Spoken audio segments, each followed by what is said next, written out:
Hello guys, स्वागत है आपके अपने यूट्यूब चैनल रोहित बैरोड पर। दोस्तों, मैं लेकर आया हूं आज आपके लिए बीएससी फर्स्ट ईयर जूलॉजी का क्वेश्चन पेपर जो राजस्थान यूनिवर्सिटी ने 2018 में करवाया था।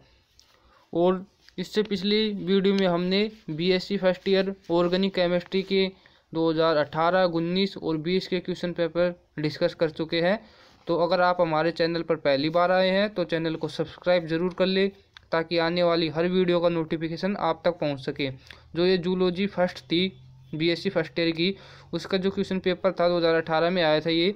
तो इसमें जो पहला क्वेश्चन था, इसमें पार्ट वाइज क्वेश्चन आते हैं। तो पार्ट फर्स्ट में इसमें छोटे क्वेश्चन आते हैं 1 नंबर के। तो इसमें है कि निम्नलिखित के उत्तर दीजिए। जो इसमें पहला था, सममिति क्या है, अजीय सममिति वाले दो संघों के नाम लिखिए, 1 नंबर का क्वेश्चन था। फिर दूसरा था, कोऑर्डिनेटा संघ के 3 महत्वपूर्ण लक्षण लिखिए, ये भी 1 नंबर का था। फिर तीसरा था, दे गुहा को परिभाषित कीजिए तथा इसके प्रकारों के नाम लिखिए, 1 नंबर का था ये भी।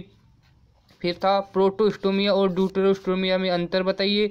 फिर था, वर्गीकरण की पंच जगत अवधारणा का प्रतिपादन किसने किया था। ये 1 नंबर के क्वेश्चन थे सारे। हाइड्रा के वर्गीकरण को बताइए। फिर अगला क्वेश्चन था कि संघ मोलस्का कितने वर्गों में बटा हुआ है, उनके नाम लिखिए, ये भी 1 नंबर का था। फिर था कि रोगजनक प्रोटोजोआ के कोई 2 एग्जाम्पल दीजिए, ये भी 1 नंबर का था। फिर था, रेड डाटा बुक क्या होती है, ये भी 1 नंबर का। ऐसे करके ये 9 क्वेश्चन थे 1 नंबर के। तो ये 9 नंबर का ये पार्ट था ए। जो पार्ट बी था, यानी कि जो पार्ट सेकंड, उसमें सेक्शन वाइज 3 सेक्शन थे, आते हैं अपने जूलॉजी में, सेक्शन ए, सेक्शन बी और सेक्शन सी। तो ऐसे करके सेक्शन जो ए था उसमें से एक क्वेश्चन था फर्स्ट कि निम्नलिखित पर संक्षिप्त टिप्पणी लिखिए। इसमें ये था कि वर्गीकी का सामान्य सिद्धांत और शारीरिक संगठन के स्तर। ये जो दूसरा क्वेश्चन था ये पार्ट ए का। तो ऐसे करके ये इसमें 2 डिवाइडेड 2 क्वेश्चन थे और ये दोनों 3-3 नंबर के थे। तो ऐसे करके 6 नंबर का था। और फिर जो इसमें तीसरा क्वेश्चन था, इसका ही सेक्शन ए का कि इकाइनोडर्मेटा संघ के सामान्य लक्षणों का वर्णन कीजिए और उचित उदाहरणों सहित इकाइनोडर्मेटा संघ के वर्गीकरण कीजिए। ये पूरा 6 नंबर का क्वेश्चन था।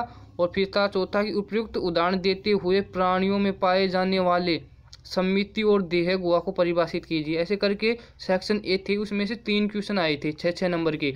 अगर आप इनमें से कोई सा भी क्वेश्चन कर सकते हो। जो इसका पार्ट जो सेकंड होता है उसमें ये होता है कि जो सेक्शन ए, बी और सी 3 सेक्शन है, उनमें से 4 क्वेश्चन करने पड़ते हैं। चाहे 2 क्वेश्चन आप कोई से भी सेक्शन से कर सकते हो और कंपलसरी एक क्वेश्चन तो करना पड़ता ही है।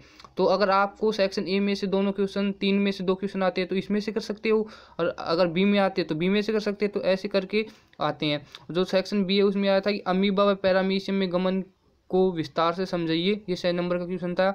ऐसे ही फिर दूसरा था कि प्लाज्मो, इसमें जो 2 पार्ट थे इसमें भी सी में, और पोरीफेरा का नाल तंत्र 3 नंबर का, प्लाज्मोडियम का जीवन चक्र 3 नंबर, ऐसे करके 6 नंबर का था।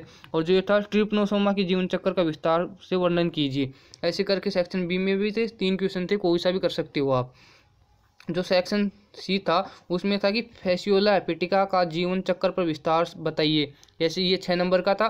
फिर इसमें था कि दूसरा, निम्नलिखित पर संक्षिप्त में टिप्पणी लिखिए। इसमें 3-3 नंबर के 2 क्वेश्चन थे डिवाइडेड कि हेलमिंथीज पर में परजीवी अनुकूलन और टीनिया सोलियम का जीवन चक्र, ये 3-3 करके ऐसे 6 नंबर का था। और ये एस्केरिस और विचेरिया के लक्षण और उसके जीवन चक्र का विस्तार से वर्णन कीजिए। ऐसे करके जो सेक्शन थी था इसमें भी 3 क्वेश्चन थे, इसमें भी आप कोई सा भी क्वेश्चन कर सकते। याद रखना, इसमें सेक्शन जो पार्ट वो आता है इसका सेकंड, उसमें से रूल होता है कि आप इनमें से 4 क्वेश्चन करने होते हैं। आप ये जो सेक्शन 3 है तो इसका मतलब ये है कि एक सेक्शन है उसमें से आपको 2 क्वेश्चन करने पड़ेंगे।